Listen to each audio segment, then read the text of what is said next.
ராமனுக்கு கோயில் அங்க கட்டினா ராவணனுக்கு கோட்டத்தை கட்டுறதுக்கு எங்களுக்கு இடம் வேணும். அது எங்க இடம் இருக்குதுன்னா காஞ்சிபுரத்துல கூட சங்கர மடத்தை இடிச்சீங்கன்னா கீழே ராமனை பிறந்த இடம் இருக்கும். அதை கண்டுபிடிச்சு கோட்டை எழுப்பணும்னு கேட்கிறோம். பாபர் மசூதி இருந்த இடத்துலதான் ராமன் பிறந்தாருன்னு சொல்லி ஒரு பொய்ய சொல்லி நடுராத்திரியில உள்ள செவுரெட்டி கூச்சி திருட மாதிரி உள்ள போய் ராமன் சிலையை வச்சு அதுதான் ராமர் பிறந்த இடம்னு சொல்லி அதுக்காக ஆளை திரட்டி ஊர் முழுக்க முஸ்லிம்களை கொலை செய்து ரத யாத்திரை நடத்தி அந்த 500 ஆண்டு கால பாபர் மசூதியை இடித்து இன்னைக்கு நீ கோயில் கட்டக்கூடிய இந்த அராஜகம் நியாயம்னு நீ நினைக்கிறனால் காஞ்சியில் இருக்கக்கூடிய சங்கர மடத்தை அப்புறப்படுத்தி விட்டு எங்கள் மூதாதை ராவணனுக்கு கோட்டம் எழுப்புறது எங்களுக்கு நியாயம்டா, நாங்க செய்வோம்டா. எல்லாரும் உங்க வீட்டுல இருந்து வேலை எடுத்துட்டு வாங்க. நீ கரசவை கூப்பிட்ட இல்ல, பாபர் மசூதி இடிச்சு ராமர் கோயில் கட்டுறதுக்கு எல்லா ஊர்ல இருந்து செங்கல் எடுத்துருவான்னு சொன்ன இல்ல, நான் கருங்கல் எடுத்துருவான்னு சொல்றோம். வச்சு கட்டுவோம். நீ பண்றதெல்லாம் சரினா பண்றது எங்களுக்கு தெரியாது நினைக்கிறியா? ஒரு பிஜேபியோட எம்பி 10 வருஷத்துக்கு முன்னாடி சொன்னாப்புல தென்னிந்தியாவில் இருப்பவரெல்லாம் கருப்பா அசிங்கமா இருக்கிறான் அப்படின்னு சொன்னானா இல்லையா? ஒரு எம்பி தருண் விஜய், அவன் தான் திருவள்ளுவர் திருடுறதுக்காக வந்தவன். வட இந்தியாவில இருந்து கிளம்பி வந்து திருவள்ளுவர் திருடிட்டு போலான்னு வந்தான். 2 கழுத்துலயே மிதிச்சு உட்கார வச்சாங்க, போடா வெளியன். அவன் என்ன சொன்னான்? வடநாட்டுல போயிட்டு தமிழர்கள் எல்லாம் கருப்பா அசிங்கமா இருக்காங்க. அது எங்க இருந்து வந்துச்சு? ராமாயணத்துல தமிழர்களை எல்லாம் அனுமார்னு சொல்லி கோர்ம கூட்டம் சொன்னாலே அதுல இருந்து வந்தது. நம்மால் பெருமையா பேசுறான், நாமெல்லாம் அனுமார் அப்படின்னு அனுமாரை கும்பிட்டு இருக்கிறான். அது தோழர்களே, இந்த இந்து மதம் என்று சொல்லக்கூடியதுல தமிழர்களுடைய கடவுளுக்கு இடம் இல்லை. இப்ப இந்து மதம் சொல்லக்கூடிய எந்த வேதத்திலும் முருகன் கிடையாது, அம்மன் கிடையாது, ஐயனார் கிடையாது, முனியப்பன் கிடையாது, எதுவுமே கிடையாது. அப்புறம் என்ன அவன் மதம் நம்ம மதம் ஒண்ணு. அதனால நம்மளுடைய மத நம்பிக்கை என்ன, நம்மளுடைய சமய நம்பிக்கை என்பது வேறாக இருக்கிறது. அதை புரிந்து கொள்ளணும். நம்மள அவனு ஒண்ணு கிடையாது. உன் சாமி வேற, என் சாமி வேற, உன் சோறு வேற, என் சோறு வேறயா. நீ திங்கிறது நான் திங்கிறது ஒன்னா. நீ சப்பாத்தி திங்கிற, நாங்க சோத்தை திங்கிறோம், தோசையை திங்கிறோம், இட்லியை திங்கிறோம். 1000 சாப்பாடு எங்களுக்கு இருக்கு. உனக்கு என்ன இருக்குது? காஞ்சி போன சப்பாத்தியும் வெங்காயம் மிளகாயம் மட்டும் தான் இருக்கு உனக்கு. பெரியார் என்ன சொன்னாரு? கல்வி கற்று உடல் உழைப்பிலிருந்து விடுதலை பெறுங்கள் என்று சொன்னார். இவன் என்ன சொல்றான்? மறு உடல் உழைப்பை காமிங்கிறான். போய் ஏறு, 60 வயசுல பணமரம் ஏறு. யார் வேண்டாம் சொன்னா? ஏறி அங்கிருந்து போடு பார்ப்போம். நீ என்ன சொன்ன? கல்லூரிக்கு போதுனா கல்லு குடிச்சிட்டு போறேன்னு சொன்னவன் தானே நீ? கல்லு குடிச்சு கல்லூரி கூட என்ன லட்சணத்துல படிச்சிருப்ப நீ? பெருமையா பேசுற. நாங்களும் கல்லு குடிச்சிட்டு தான் கல்லூரிக்கு போவோம். அதுல பெருமையாடா உனக்கு? எதெல்லாம் சீரழிவோ அதையெல்லாம் இளைஞர்களுக்கு சொல்லக்கூடிய ஒருத்தனை எப்படி தலைவனா வைக்கிறது? தருதலை எல்லாம் தலைவனாக முடியாது. இவன் வேற நாம் தமிழ் கத்திட்டு போயிட்டு இருக்காங்க. டே லூசு பசங்களா, வீட்டுக்கு போங்கடா முதல்ல. உங்களுக்கு ஏற்கனவே தலைவனுக்கு டெபாசிட் கிடைக்கிறது இல்ல.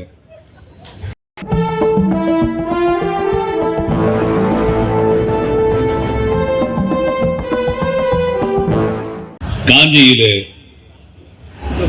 ராவண கோட்டத்தை ஏன் அமைக்க வேண்டும் என்ற இந்த விளக்க பொதுக்கூட்டத்தை மிகச் சிறப்பாக நடத்தி கொண்டிருக்கக்கூடிய தமிழ் தேசிய கூட்டமைப்பினுடைய தோழமைகளுக்கும் இந்த நிகழ்விலே அருமையானது ஒரு விளக்க உரையை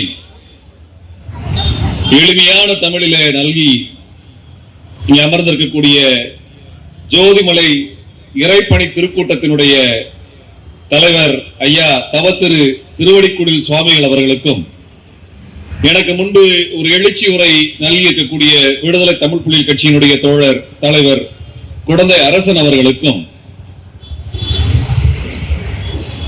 தமிழ்நாடெங்கும் போலி தமிழ் தேசியத்திற்கு எதிரான அரசியலை பேசி வருகின்ற தமிழர் விடியல் கட்சியினுடைய தலைவர் தோழர் இளமாறன் அவர்களுக்கும், போராட்ட களத்தில் சமரசமின்றி இயங்குகின்ற காஞ்சி மக்கள் மன்றத்தினுடைய தோழர் ஜெஸ்ஸி அவர்களுக்கும், தமிழ்நாட்டில சங்கிகளுக்கு மட்டுமல்ல தம்பிகளுக்கும் அவர்களது பித்தலாட்டங்களை அம்பலப்படுத்துகின்ற இடதுசாரி செயல்பாட்டாளர் தோழர் சுந்தரவல்லி அவர்களுக்கும், மற்றும் எழுச்சியான ஒரு விளக்க உரையை நல்கி இருக்கக்கூடிய தமிழ் புலிகள் கட்சியினுடைய தோழர் பேரறிவாளன் அவர்களுக்கும், மற்றும் இங்கே திரண்டிருக்கக்கூடிய அனைத்து தோழமைகளுக்கும் நான் சார்ந்திருக்கக்கூடிய மே 14 இயக்கத்தின் சார்பாக மற்றும் தந்தை பெரியார் திராவிட கழகத்தினுடைய தோழர் குமரன் அவர்களுக்கும் மற்றும் ஏனைய தோழமைகளுக்கும் நான் சார்ந்திருக்கக்கூடிய மே 14 இயக்கத்தின் சார்பாக வணக்கங்களை தெரிவித்துக் கொள்கின்றேன். எல்லாரும் கேட்கலாம், என்னப்பா திடீர்னு காஞ்சிபுரத்துல ராவண கோட்டத்தை கட்டணும்னு கேக்குறீங்களே, இது என்ன புது கோரிக்கையாக இருக்கிறது? இப்ப இந்த கோரிக்கைக்கு என்ன தேவைன்னு கேட்கலாம். ராமன் பிறந்திருக்கிறான், ராமன் பிறந்த இடம் அயோத்தியில் தான் இருக்குது என்று சொன்னால், ராமன் பிறந்த நாட்டிலே ராவணனும் பிறந்திருக்க வேண்டும் அல்லவா? ஆகவே ராவணன் பிறந்த இடத்தை கண்டுபிடிக்க வேண்டிய தேவை இருக்கிறது. அந்த ராவணன் பிறந்த இடம் காஞ்சிபுரத்துல சங்கர மடத்துக்கு கீழே ராவணனுக்கான அந்த பிறந்த இடம் இருக்கிறது. ஆகவே அந்த இடத்தில் தான் எங்களுக்கு கோட்டத்தை எழுப்பணும்னு கேட்கிறோம். இதுல என்ன தப்பு? இதுல என்ன தப்பு? வட இந்தியாவில் இருக்கக்கூடிய இந்துக்களுக்கு மனசு புண்படுதுன்னு சொல்லி பாபர் மசூதியை இடித்து ராமனுக்கு கோயில் எழுப்புனீங்களே, அது சரி, அது நியாயமானது என்றால், தமிழர்களினுடைய திராவிட மக்களினுடைய அரசனாக இருக்கக்கூடிய ராவணனுக்கு நாங்கள் கோட்டம் எழுப்புவதில் என்ன தவறு இருக்க முடியும்? அதற்காகத்தான் இன்றைக்கு விளக்க கூட்டத்தை வச்சிருக்கோம். தோழர் கேட்டாங்க, அது ஏன் தோழர் ஜனவரி 22ஆம் தேதி ராவண கோட்டத்திற்காக கூட்டத்தை வைத்திருக்கேன்னு கேட்டாங்க. இந்த ஜனவரி 22 தான் நீங்க ராமன் கோவிலை திறந்தீங்க அயோத்தியாவில், அதை நாங்க மறக்க கூடாது இல்ல? அதனாலதான் நான் கேட்கிறோம், ராமனுக்கு கோயில் அங்க கட்டினா ராவணனுக்கு கோட்டத்தை கட்டுறதுக்கு எங்களுக்கு இடம் வேணும். அது எங்க இடம் இருக்குதுன்னா, காஞ்சிபுரத்துல கூட சங்கர மடத்தை இடிச்சீங்கன்னா கீழே ராமன பிறந்த இடம் இருக்கும், அதை கண்டுபிடிச்சு கோட்டை எழுப்புன்னு கேட்கிறோம். என்ன தப்பு? ஆவுனா இந்துக்களுக்கு மனசு புண்படுதுன்னு சொல்ற. ராவணன் ஒரு சைவ நம்பிக்கை கொண்ட பக்தன் அப்படின்னு சொல்ற நீ. அப்படின்னா ஒரு கடவுள் பக்தனுக்கு கோட்டம் எழுப்புவதில் என்ன தப்பு? உண்மையா சொல்ல போனா சங்கராச்சாரி ஒழுங்கு மரியாதையா இடத்தை காலி பண்ணிட்டு அந்த இடத்தை ராவணனுக்கான கோட்டத்துக்கு கொடுக்கணும். ஏன்னா காஞ்சி சங்கர மடம் அது ஒரு தெலுங்கு மடம். 150 வருஷத்துக்கு முன்னாடிதான் சங்கர மடம் காஞ்சிபுரத்துக்கு வந்தது. அதுக்கு முன்னாடி எங்க இருந்ததுன்னா அதோட பிரான்ச் கும்பகோணத்துல இருந்தது, அதனோட ஹெட் ஆபீஸ் ஆந்திராவில் இருந்தது. இப்ப காஞ்சிபுரத்திற்கும் சங்கர மடத்துக்கும் சங்கராச்சாரியாருக்கும் எந்த சம்பந்தமும் கிடையாது. அந்த இடத்துல ராவணனுக்கான சிம்பல், ராவனுக்கான நினைவு இடம் அங்கதான் இருந்தது. நாங்க சொல்றோம், எப்படிப்பா நம்புறதுன்னு நாங்க சொன்னா நீ நம்பித்தானே ஆகணும். நீ சொன்னா சுப்ரீம் கோர்ட் நம்பு நினைக்கிறல்ல, அப்ப நாங்க சொல்ல நம்பு இல்லைன்னா நாங்க வேணாம், ஐயா எங்களுக்கு வேல் கொடுத்திருக்காரு, வேலை வச்சு நம்புறோம், அங்க சங்கர மடத்தை நவுத்திட்டு அங்க அடியில பார்க்கலாம், அங்க ராவணம் போற தடை இருக்கும், கண்டிப்பா இருக்கணும்ல. ராவணன் ஒருத்தரை உருவகம் பண்ணி அவருக்கு 10 தலை இருந்தது, கலைகளின் தலைவனாக இருந்தான், வீணையை மிக சிறப்பாக வாசிப்பார், சைவ நம்பிக்கை கொண்ட பக்தன் என்றெல்லாம் சிவபக்தன் என்றெல்லாம் எழுதி வைக்கிறார்கள். இவ்வளவும் பண்ணிட்டு அவர் அடுத்தவர மண்டாட்டியை காப்பாத்தி தூக்கிட்டு வந்தாரு அப்படின்னு ஒரு கதையை வச்சா யார் அசிங்கப்படுத்துறது? சைவ மதத்தை அசிங்கப்படுத்துறதுக்கு தான் அந்த கதை எழுதி வச்சிருக்கிற. அப்ப இந்து மதம் சைவ மதம் எல்லாமே ஒண்ணு அப்படின்னு RSS காரன் சொல்றான், பிஜேபி காரன் சொல்றான், எச்ராஜா சொல்றான்னா, சைவ பக்தனை சிவபக்தனை ஒரு பெண் பித்தனாக காட்டுனது பைபிளா குரானா அல்லது உங்களுடைய நூலாயா? சொன்னது இந்து மதத்துக்காரன் தானே, சொன்னது இந்து மதத்துக்காரன் தானே. இந்து மதத்தை வேற யாரும் இழிவுபடுத்த வேண்டாம், அவன் புராணமே இந்து மதத்தை இழிவுபடுத்துறதா. இவன் பொண்டாட்டி அவன் தூக்கிட்டு போனா, அவன் வீட்டுக்குள்ள இவன் போனான்ற கதையெல்லாம் யார் எழுதி வச்சா? வேறு மதத்துக்காரனா எழுதி வச்சா, ஓ மதத்துக்காரனா எழுதி வச்சா, ஓ மதத்துக்காரனா எழுதி வச்சா. இந்திரனுக்கு உடம்பு முழுக்க இவன் வேற நாம் தமிழ் கத்திட்டு போயிட்டு இருக்காங்க. டேய் லூசு பசங்களா, வீட்டுக்கு போங்கடா முதல்ல, உங்களுக்கு ஏற்கனவே தலைவனுக்கே டெபாசிட் கிடைக்கிறது இல்ல. அதாவது நம்மளுக்கு என்ன பிரச்சனைனா, ஊர் முழுக்க வடாந்திரமாக வானரப்படைகளாக சுத்திட்டு இருக்குது. எந்த வானரப்படைக்கு எப்ப கூண்டு கட்டணுமோ அப்ப சீக்கிரம் கட்டிடுவோம். 2 குரங்கு கூட்டம் இருக்கு. ஒண்ணு காவி கொடையை தூக்கிக்கிட்டு பிஜேபியோட குரங்கு கூட்டம், இன்னொன்னு ஐயா சொன்னார் இல்லையா, சீ மான், அந்த மானோட குரங்கு கூட்டம். 2 குரங்கு கூட்டம் இருக்குது. நம்ம குமரன் அழகா ஒரு பேர் வச்சாரு, தாப்பத்திக தோழர் குமரன் பிள்ளைக்கா பையன், அதுக்கு என்ன விளக்குன்னு எனக்கு தெரியல. இந்த ரெண்டு கூட்டமும் தமிழ்நாட்டுக்குள்ள தேவையில்லாத பிரச்சனையை உருவாக்கிட்டு இருக்கு. இந்த ரெண்டு பேருக்கு என்ன பிரச்சனை நம்மளுக்கு கேட்கிறோம். ஒருத்தன் என்ன சொல்றான், திருப்பரங்குன்றத்துல தீபத்தை தர்கா கிட்ட தான் ஏத்துங்கிறான். ஏன் பிள்ளையார் கோயில் ஏத்துனா என்ன பிரச்சனை கேட்கிறோம். நம்ம முருகனுக்கு தீபம் பிள்ளையார் கோயில்ல ஏத்துறாங்க, 100 வருஷமா ஏத்திட்டு இருக்காங்க, இந்த வருஷம் ஏத்திட்டாங்க. பிள்ளையார் கோயில்ல தீபம் ஏத்துறதுக்கு முருகனுக்கு தகுதி கிடையாதா?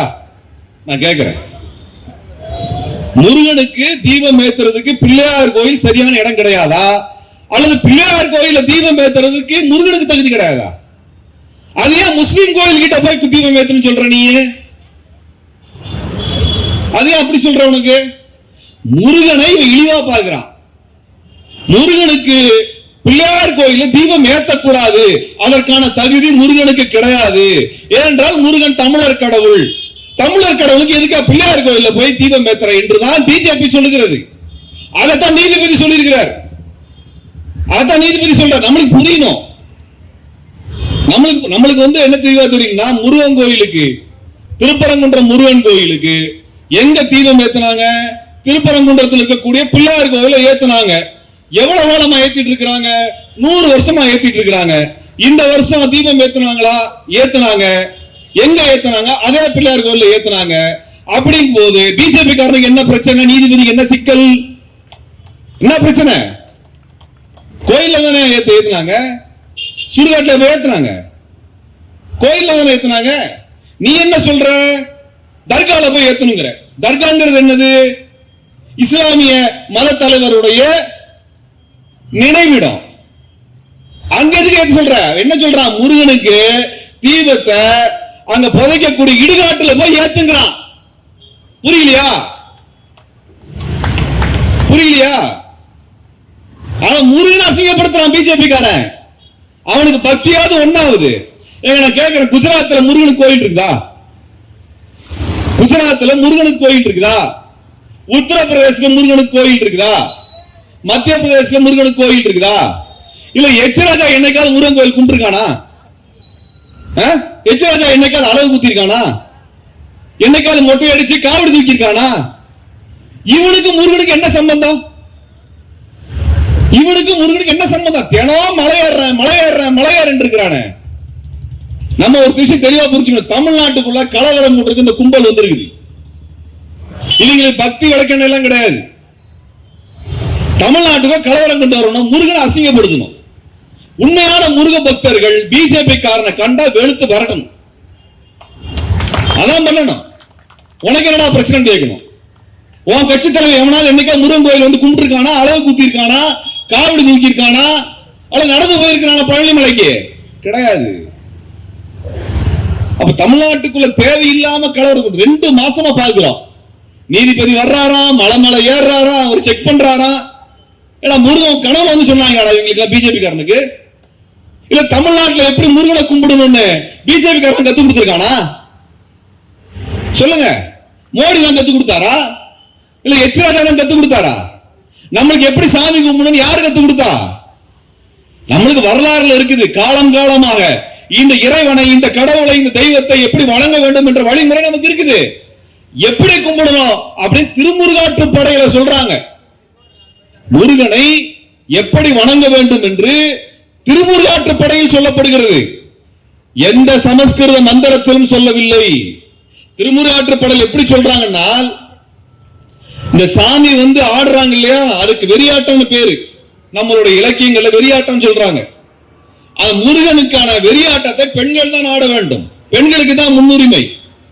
அப்படி பெண்கள் வெறியாட்டம் ஆடுகின்ற அந்த சமயத்துல முருகனுக்கு மலரை வைத்து அழகு செய்து, அதுக்கப்புறம் என்ன சொல்றாங்கிறது ரொம்ப முக்கியம். முருகனுக்கு ஆட்டை பழிவிட்டு அதோட ரத்தத்துல சோற்றை பிசைந்து முருகனுக்கு அதை படையிலிட்டு வெறியாட்டத்தை பெண்கள் நடத்த வேண்டும் என்று திருமுருகாற்றுப்படை சொல்லுது. திருமுருகாற்றுப்படை சொல்லுது. அப்ப முருகன் யாருன்னா நான்வெஜ் சாப்பிடுறதா முருகன். முருகன் வெஜிடேரியன் கிடையாது, முருகன் சைவம் கிடையாது. முருகனுக்கு ஆடை கோழியை பலியிட்டு அதன் குருதியில அதன் ரத்தத்தில் சோற்றை பிசைந்து வைத்துத்தான் வணங்க வேண்டும் என்று நம்முடைய இலக்கியங்கள் சொல்லுகின்றன. நம்முடைய இலக்கியம் சொல்லுது. அப்ப முருகனை வணங்குறதுக்கான முறை என்னன்னால் ஆடு கோழி பலியிட்டு தான் முருகனை வணங்க வேண்டும். முருகனுக்கு அசைவம் தான் படையிலிடப்படுகின்ற உணவே ஒழிய சக்கர பொங்கல் கிடையாது. சக்கர பொங்கலை சாப்பிட்டு முருகன் எப்படி தினம் பள்ளிமலை ஏறுவாரு, எப்படி திருப்பரங்குன்ற மலை ஏறி இறங்கிட்டு இருப்பாரு. தினம் சக்கர பொங்கலா வச்சு வச்சு முருகனுக்கு சுகர் தான் வந்துருச்சு. முருகனுக்கு சுகர் வந்துருச்சு. முருகனுக்கு டயபெட்டிக் பார்க்கணும். இப்படியே விட்டானா முருகனுக்கு கால் எடுக்க வேண்டி வரும். அப்படின்னா முருகன் எப்படி மலை ஏறுவாரு? முருகனுடைய வீட்டுக்காரம்மா யாரு? வள்ளி. வள்ளி யாரு? குரத்தி. குரத்தி என்ன விவசாயம் பண்ணி சக்கர பொங்கலா வைக்கும்? வேட்டையாடி கரியனா உணவா படைக்கும். சுட்டு சாப்பிடும், கபாபு சாப்பிடும். உண்மையா சொல்ல போனா ஆம்பூர் பிரியாணி வைக்கணும், இல்ல திண்டுக்கல் தலப்பாக்கட்டி பிரியாணி வைக்கணும் முருகனுக்கு. அந்த படையில வச்சா முருகன் தெம்பா நின்று தமிழ்நாட்டை காப்பாத்துவார். அதை விட்டுட்டு சக்கர பொங்கல் வைக்கிற, வெண்பொங்கல் வைக்கிற, வாழைப்பழம் வைக்கிற, தேங்காய் உடைக்கிறேன்.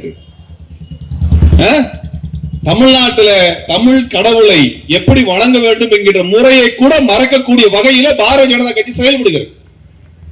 அதை நினைவுபடுத்துகின்ற விதமாகத்தான் ஐயா திருவடிக்குடிலை சேர்ந்த ஐயா நம்மளுக்கு வேலை கொடுத்திருக்கிறார். என்ன வேலை? எதற்காக வேலை கொடுத்திருக்கிறார்? சங்கர மடத்தை அப்புறப்படுத்துவதற்காக வேலை சங்காத்தம் செய்யறதுக்காக கொடுத்திருக்கிறார்.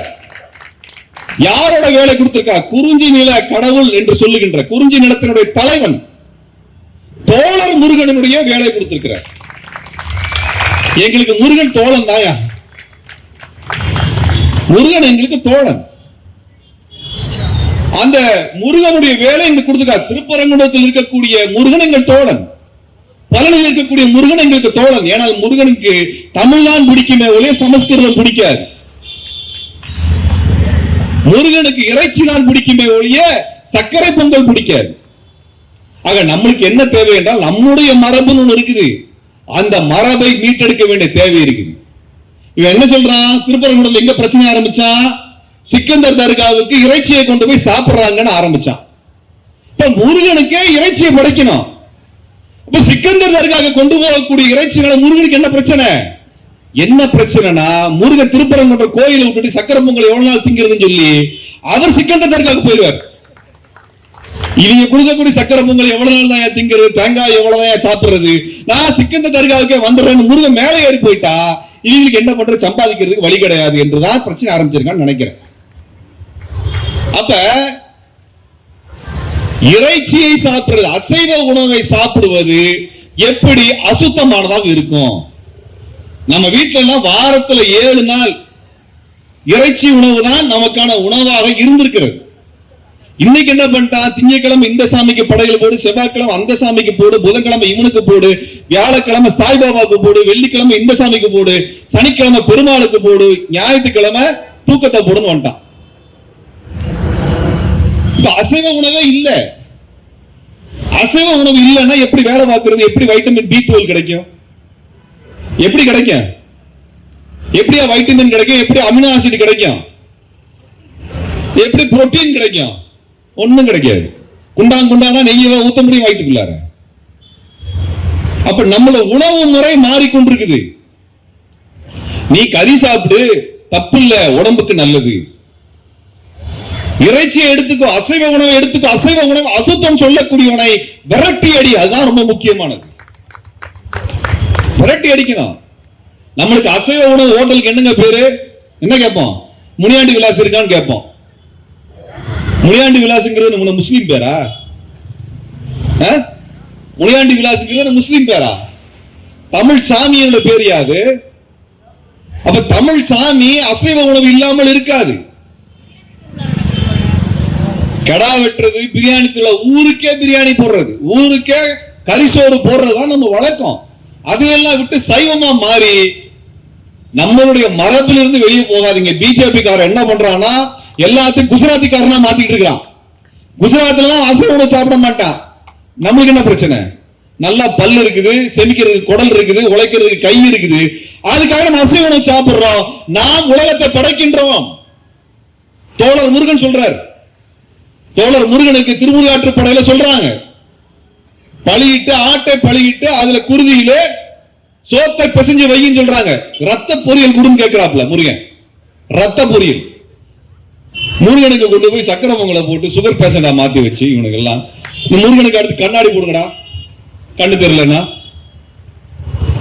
தோழர்களே, நம்மளுக்கான பிரச்சனை என்னன்னா, முருகனை இந்த சைவ கூட்டத்தில், நான் சொல்ற சைவங்கிறது அசைவம் சாப்பிட மாட்டேன், நான் ஆடு மாடை போல வெஜிடேரியன் மட்டும் சாப்பிடுவேன்னு சொல்றான்ல, அவன்கிட்ட இருந்து நம்ம சாமியை காப்பாற்ற வேண்டிய நிலைமையில இருக்கிறோம். நம்மளை முருகன் காப்பாற்றுறவரோ இல்லையோ, முருகனை காப்பாற்ற வேண்டிய பொறுப்பு நம்மளுக்கு வந்துருச்சு. முருகனை காப்பாற்ற வேண்டிய பொறுப்பு நம்மளுக்கு வந்துருச்சு. அது எப்படி ஆரம்பிக்கிறதுனா, முதல்ல ராவண கோட்டத்தில் ஆரம்பிப்போம். இந்த கும்பலுக்கு எது தலைமையகமாக இருக்கிறோ அந்த தலைமையகத்தை வெளியேற்றி விட்டு அந்த இடத்துல ராவணனுக்கான கோவில் வரட்டும், கோட்டம் வரட்டும் என்று கேட்கின்றோம். இந்த மண்ணுல பாபர் மசூதி இருந்த இடத்துலதான் ராமன் பிறந்தாருன்னு சொல்லி ஒரு பொய்ய சொல்லி நடுராத்திரியில உள்ள செவுரெட்டி பூச்சி திருட மாதிரி உள்ள போய் ராமன் சிலையை வச்சு அதான் ராமர் பிறந்த இடம் சொல்லி அதுக்காக ஆளை திரட்டி ஊர் முழுக்க முஸ்லிம்களை கொலை செய்து ரத யாத்திரை நடத்தி அந்த 500 ஆண்டு கால பாபர் மசூதி இடித்து இன்னைக்கு நீ கோயில் கட்டக்கூடிய இந்த அராஜகம் நியாயம்னு நீ நினைக்கிறனால், காஞ்சியில் இருக்கக்கூடிய சங்கர மடத்தை அப்புறப்படுத்தி விட்டு எங்கள் மூதாதை ராவணனுக்கு கோட்டம் எழுப்புறது எங்களுக்கு நியாயம்டா. நாங்க செய்வோம்டா, நாங்க செய்வோம். திருப்பணிக்கு வாங்க நான் கேட்கிறோம், எல்லாத்தையும் கூப்பிடுறோம். எல்லாரும் உங்க வீட்டுல இருந்து வேலை எடுத்துட்டு வாங்க. நீ கரசவை கூப்பிட்ட இல்ல, நீ கரசவை கூப்பிட்ட இல்ல, பாபர் மசூதி இடிச்சு ராமர் கோயில் கட்டுறதுக்கு எல்லா ஊர்ல இருந்து செங்கல் எடுத்துருவான்னு சொன்ன இல்ல, நான் கருங்கல் எடுத்துருவான்னு சொல்றோம். வச்சு கட்டுவோம். நீ பண்றதெல்லாம் சரினா பண்றது எங்களுக்கு தெரியாதுன்னு நினைக்கிறியா? எங்களுக்கு தெரியாதுன்னு நினைக்கிறியா? தமிழ்நாடு இருக்கக்கூடிய எல்லா கோவிலும், தமிழன் கட்டிய எல்லா கோவில்லையும் ஐயருங்களுக்கு ஐயங்காரங்களுக்கு எப்படி இடம் வந்துச்சு? எப்படி வந்துச்சு? பூஜை பண்றதுக்கான உரிமை எங்க வந்துச்சு? பண்டாரத்துக்கான உரிமை அது, பூசாரிகளுக்கான உரிமை அது. பூசாரிகளையும் பண்டாரங்களையும் கோயிலை விட்டு வெளியே அனுப்புனாங்க. கோயிலை விட்டு வெளியே அனுப்புனாங்க. பண்டாரங்கிறது யாரு? இந்த கோவில பூஜை செய்ய உரிமை படைத்தவர்கள் பண்டாரங்கள். ஐயாவை பார்த்தோம் இல்லையா? அவர் பூணூல் போட்டிருக்காரா? இல்லையே. அவர் கடவுளை வணங்கக்கூடியவர், இறை நம்பிக்கை கொண்டவர், பூஜை செய்யக்கூடிய உரிமை படைத்தவர், பூசாரி வேலை செய்வதற்கான அனைத்து தகுதியும் படைத்த அவர் பூணூல் போடுறது இல்ல. பூணூல் போட்டவன் தமிழனுக்கான எந்த இறைபணியும் செய்வதற்கு தகுதி கிடையாதவன். அன்பானவர்களே, நம்மளுடைய நம்ம கோயிலுக்குள்ள புந்து நம்ம கோயில் இருக்கக்கூடிய கடவுளையும் அந்த கடவுளுடைய சொத்தையும் கொள்ளையடித்து வைத்திருப்பவர்கள் தான் இந்த பார்ப்பனர்கள். அதனால வெளியேற்றும் சொல்றோம். கோயில்ல வெறுமன சாமி கும்பிடுற இடம் எல்லாம் நம்பிட்டு இருக்கிறோம். எல்லாம் சாமி கும்பிடுற இடம் நம்பிட்டு இருக்கோம். இல்லைங்க, கோயில்ங்கிறது என்னன்னா அந்த காலத்துல விளைஞ்ச விளைச்சலை வெளியே கொண்டு போய் வித்து வந்த பொருளை, பொன்னை, பணத்தை சேமித்து வைக்கக்கூடிய பேங்க் தான் கோயில். அதான் வங்கி. கோயில்ல அத்தனை நகை இருக்குதுன்னா அது அர்த்தம் என்ன? அந்த நகைகள், அந்த செல்வங்கள் என்பது அன்றைக்கு வங்கிகளை போல கோவிலில் பாதுகாக்கப்பட்டு வைக்கப்பட்டது. ராஜராஜ சோழன் மாபெரும் மன்னன். இந்தியாவினுடைய கிழக்கு பகுதியை முழுவதும் ஆண்டவன் ராஜராஜ சோழன். தென்னிந்தியாவை ஆண்டவன் ராஜராஜ சோழன். கங்கை கொண்டான், கடாரம் கொண்டான் என்றெல்லாம் பெயரிட்டிய அந்த ராஜராஜ சோழன் கட்டிய பெருவுடையார் கோயிலை நாம் பார்க்கின்றோம். பெரிய கோவிலை பார்க்கிறோம். பெரிய கோவில். அந்த கோயில் 1000 ஆண்டுகளாக நிற்கிறது. அந்த ராஜராஜன் என்கின்ற அந்த பேரரசன் கட்டின கோயில் 1000 வருஷமா நிக்குதுனால் அந்த பேரரசனுக்கான அரண்மனை அதே அளவுக்கு 1000 ஆண்டுகளாக இருந்திருக்கணும் அல்லவா? ராஜராஜனுக்கான அரண்மனை எங்க? ஏன் இல்ல? ஏனென்றால் கோவில் தான் சொத்துக்களை சேகரித்து வைக்கக்கூடிய வங்கிகளாக அரசர் காலத்தில் இருந்தது. ஆனால் என்ன தப்பு நடந்ததுன்னா, அப்படிப்பட்ட வங்கிகளினுடைய அந்த கோவிலினுடைய சாவி யாரிடம் கொடுக்கப்பட்டது என்றால் பார்ப்பனர் கையில் கொடுக்கப்பட்டது. உழைத்து கொடுப்பதுதான் நம்முடைய வேலை, ஆனால் வைத்து வாழ்வது அவனுடைய கடமை, அவனுடைய தர்மம் என்று சொல்லி கோயிலை முழுவதும் கொள்ளையடித்த கூட்டம் தான் இந்த பார்ப்பன கூட்டம். பார்ப்பன கூட்டம். அவ கோயிலை யார் ஆக்கிரமித்தார்கள், பண்டாரங்களை யார் வெளியேற்றினார்கள், பூசாரிகளை யார் விரட்டி அடித்தார்கள் என்று நீங்கள் கேட்க வேண்டும். கோயிலுக்குள் இருக்கக்கூடிய சொத்துக்கள் யார் அனுபவிக்கிறார்கள், கோயிலுக்கான சொத்தை யார் அனுபவிக்கிறார் நம்ம கேட்கிறோம். அவன் என்ன சொல்றான், இந்துக்களின் கோவிலை இந்துக்களுக்கே கூடும் கேட்கிறான். அர்ஜுன் சம்பத் கேட்கிறாரு, எச் ராஜா கேட்கிறாப்ல, அண்ணாமலை கேட்கிறாப்ல, ஜக்கி வாசுதேவ் அந்த ஃப்ராடு வேற, இது எல்லாம் கேட்கிறானுங்க. இந்துக்களின் கோவிலை இந்துக்களுக்கே கொடுன்னு நம்மளும் கேட்ப, இந்துக்களின் கோவிலை பண்டாரங்களுக்கு கொடு, பூசாரி கொடுன்னு ஒத்துக்குவாடா? நீ ஒத்துக்குவியா? பண்டாரத்துக்கு கொடுனா ஒத்துக்குவியா? பூசாரி கொடுனா ஒத்துக்குவியா? மாட்ட. ஏன்னா பண்டாரமும் பூசாரியும் தமிழ, அங்க மணியாற்ற பாப்பா ஆரிய வடநாட்டான், சமஸ்கிருதத்துல தான் பூஜை பண்றேன்னு சொல்லக்கூடியவன். அவ இவ்வளவு தெளிவா இருக்கிறான். இவனுக்கு கூலி வேலை பார்க்கறது நம்மால் போறான்பா. எச் ராஜா பின்னாடி, அண்ணாமலை பின்னாடி, தமிழிசை பின்னாடி, இவங்களுக்கு பின்னாடி கொடி தூக்கிட்டு போறான். ஜெய் ஸ்ரீராம், ஜெய் ஸ்ரீராம். போங்கடா அயோத்திக்கு, உங்களுக்கு எங்கடா இங்க வேலை? தமிழ்நாட்டில் எங்கடா ராமனுக்கு கோயில் இருக்குது? எங்க இருக்குது தமிழ்நாட்டில் ராமனுக்கு எங்க கோயில் இருக்கு? யார் ராமனை கும்பிடுறா? ராமனுக்கு உதவி பண்ண அனுமார வேணா கும்பிடுறானே, ராமனை கும்பிட மாட்டான். அதுவும் பாருங்க, அவர் ராமன் அப்படியே தென்னிந்தியா பக்கம் வந்தாரா, இங்க ஒரே குரங்கு கூட்டமா இருந்ததா. அந்த குரங்கு கூட்டம் இவருக்கு பாலம் கட்டிச்சாமா, தவிச்சாமா, குதிச்சுதாமா, நெருப்பு வச்சுதான், எல்லா வேலையும் செஞ்சுதாமா, நெஞ்ச பொழந்து காட்டுச்சாமா. என்ன சொல்ற, தமிழ்நாட்டு தென்னாட்டு பகுதி என்பது குரங்குகள் வாழ்கின்ற பகுதி என்று தமிழர்களை இழிவுபடுத்தியதுதான் ராமாயணத்தோட வேலை. வேற என்ன? அவிங்கெல்லாம் அழகா இருப்பாங்களாமா, சுந்தரமூர்த்திகளாக இருப்பார்கள் அவர்கள். சுந்தரர்கள் அழகு அழகு தெய்வங்களா இருப்பாரு. யாரு? ராமரு. அதையெல்லாம் பேசுவாங்க. தமிழன் எப்படா இருப்பான? குரங்கு மாதிரி இருப்பான், அனுமார் மாதிரி இருப்பான்றான். ஏன் தமிழ்நாடு இருக்கவன, தென்னிந்தியாவில் இருக்கிறவன எல்லாம் மனுஷனா பார்க்க முடியாதா? ஒரு பிஜேபியோட எம்பி 10 வருஷத்துக்கு முன்னாடி சொன்னாப்புல, தென்னிந்தியாவில் இருப்பவர்கள் கருப்பா அசிங்கமா இருக்கிறான் அப்படின்னு சொன்னானா இல்லையா? ஒரு எம்பி தருண் விஜய், அவன் தான் திருக்குறள் திருவள்ளுவர் திருடுறதுக்காக வந்தவன். வட இந்தியாவில இருந்து கிளம்பி வந்து திருவள்ளுவர் திருடிட்டு போலன்னு வந்தான். 2 கழுத்திலே மிதிச்சு உட்கார வச்சாங்க, போடா வெளியன். அவன் என்ன சொன்னான், வடநாட்டுல போயிட்டு தமிழர்கள் எல்லாம் கருப்பா அசிங்கமா இருக்காங்க. அது எங்க வந்துச்சு? ராமாயணத்துல தமிழர்களை எல்லாம் அனுமார்னு சொல்லி கோர்ம கூட்டம் சொன்னாலே அதுல இருந்து வந்தது. நம்மால் பெருமையா பேசுறான், நாமெல்லாம் அனுமார் அப்படின்னு அனுமாரை கும்பிட்டு இருக்கிறான்.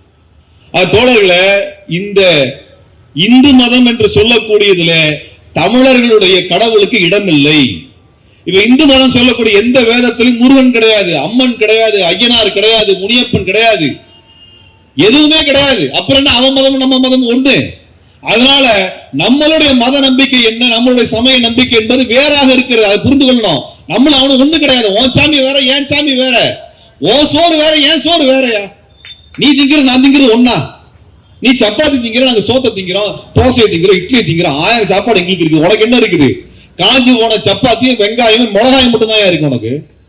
எங்களுக்கு ஃபுல் மீல்ஸ் போட்டாலே 10 வகை ஐட்டத்தை வைக்கலாம். வெஜிடேரியன்லயே நான் வெஜிடேரியன் 20 வகை ஐட்டம் இருக்குது எங்களுக்கு. நீ நானும் ஒன்னா சொல்லு.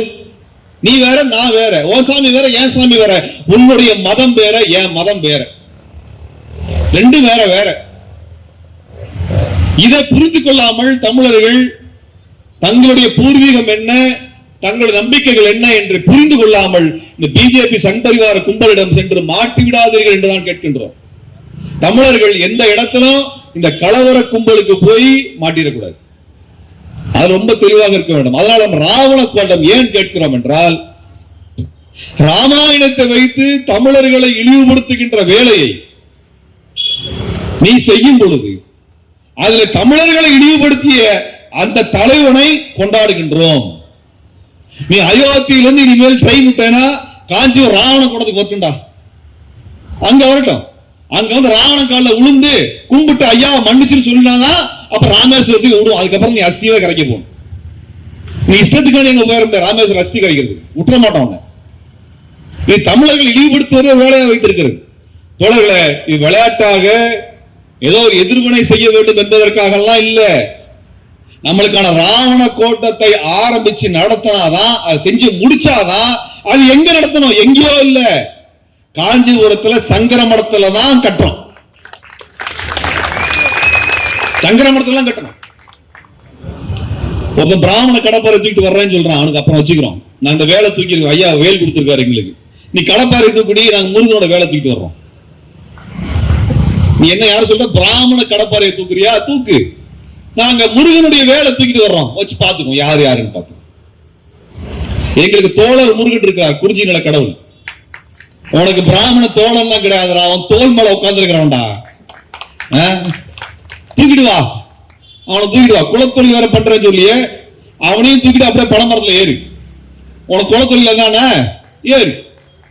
உங்களை எல்லாம் பனைமரத்துல இருந்து இறங்குடா, நீ படிடா, ஐஏஎஸ் அதிகாரியாக, டாக்டராக, நீதிபதியாக, அமைச்சராக, முதலமைச்சராக சொன்னா எல்லா குலத்தொழில பண்ண. நீ முதல்ல குளத்துல பணம் ஏறு, வேலைப்பார் பாப்போம், ஏற முடியுதான்னு பாப்போம். நீ ஏறி காமி. முடியாது இல்ல உன்னால, அப்புறம் என்னத்துக்கு வெட்டி போச்சு? உனக்கு 60 வயசு உனக்கு தேவையா? உனக்கு உனக்கு 60 வயசு டை அடிச்சு ஊரை ஏமாத்திட்டு இருக்கிற. உனக்கு தேவை 60 வயசுல பணமரம் ஏற முடியுமா?